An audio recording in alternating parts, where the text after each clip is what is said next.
మంచిర్యాల జిల్లా కలెక్టరేట్ నుండి పాఠశాలకు సుమారు 5 లక్షల రూపాయల విలువైన ఫర్నిచర్ మంజూరైన సందర్భంగా జిల్లా కలెక్టర్ బదావత్ సంతోష్ మన పాఠశాలను సందర్శించారు. IIIT బాధర పూర్వ విద్యార్థి రష్మి మయూర్ విరాళంగా ఇచ్చిన 65,000తో పాఠశాల ఏర్పాటు చేసిన APPAREL ల్యాబ్ ప్రారంభోత్సవం చేశారు. జిల్లా కలెక్టర్ బదావత్ సంతోష్ అనంతరం పాఠశాల విద్యార్థులను అభినందిస్తూ మరిన్ని ఫలితాలు సాధించాలని, పాఠశాలకు అవసరమైన అన్ని సదుపాయాలు కల్పించేందుకు కృషి చేస్తానని హామీ ఇచ్చారు. రాష్ట్ర స్థాయి ర్యాంక్ సాధించిన ఎన్ జాహ్నవిని శాలువాతో అభినందించి ఆశీర్వదించారు.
రావడం జరిగింది.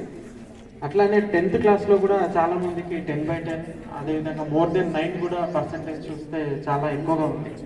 సో ఈ రిజల్ట్ మనకి చూపిస్తుంది ఏంటి, మన మోడల్ స్కూల్లో ఎడ్యుకేషన్ ఎంత క్వాలిటీగా ఉంది, మన టీచర్స్ కూడా ఎంత కష్టపడుతున్నారు మనకి ఎడ్యుకేషన్ ఇవ్వడానికి, అదేవిధంగా మీరు కూడా ఏ విధంగా కష్టపడుతున్నారు. సో ఈ రిజల్ట్స్ను చూసి ఇంకా మేము ఇన్స్పైర్ అయ్యి ఈ స్కూల్ని ఇంకా కొంచెము ఇంకా బెటర్గా చేయాలి, అన్ని ఆస్పెక్ట్స్లో ఏమేమి షార్ట్ వర్క్స్ ఉన్నాయనేది అర్థం చేసుకుని మన పాత కలెక్టర్ గారు కూడా మనకి 80 బెంచెస్, అదేవిధంగా ఇంకా టేబుల్స్ 70 అట్లాంటివి కూడా ఇవ్వడం జరిగింది. ఎందుకంటే ఇక్కడ మనకి అందరూ స్టూడెంట్స్ బాగా చదువుతున్నారు, టీచర్స్ కూడా మంచిగా చూసుకుంటున్నారు, వాళ్ళకి ర్యాంకులు వచ్చేటట్టు చేసుకుంటున్నారు. సో అప్పుడు మాకు కూడా చాలా సంతోషంగా ఇంకా స్కూల్కి ఏదో చేయాలి, ఏమైనా వీళ్ళ దగ్గర ప్రాబ్లమ్స్ ఉన్నాయా, హాస్టల్లో కావచ్చు లేకపోతే మిగతా ఆస్పెక్ట్స్లో కావచ్చు, ఏమేమి ఇష్యూస్ ఉన్నాయో అర్థం చేసుకొని మేము కూడా సాల్వ్ చేస్తాం. సో ఈ ఇన్స్పిరేషన్ అనేది మీకు ఆల్రెడీ లాస్ట్ ఇయర్ నుంచే ఉంది. మీ దగ్గర నుంచి ఒక స్టూడెంట్, జాహ్నవి స్టూడెంట్ 467 మార్క్స్ తెచ్చుకున్నారు. సో ఇక్కడ నుంచి ఒక స్టూడెంట్ 467 మార్క్స్ తెచ్చుకున్నారంటే ప్రతి ఒక్కరు కూడా తెచ్చుకోవచ్చు.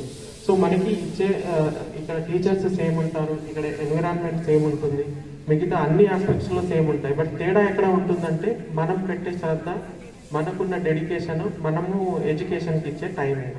సో దీన్ని బట్టి మన రిజల్ట్ మారుతూ ఉంటుంది. సో ఒక్కొక్క స్టూడెంట్ 467, 464, 463 తెచ్చుకున్నారంటే మనం అందరం కూడా తెచ్చుకోగలుగుతాం.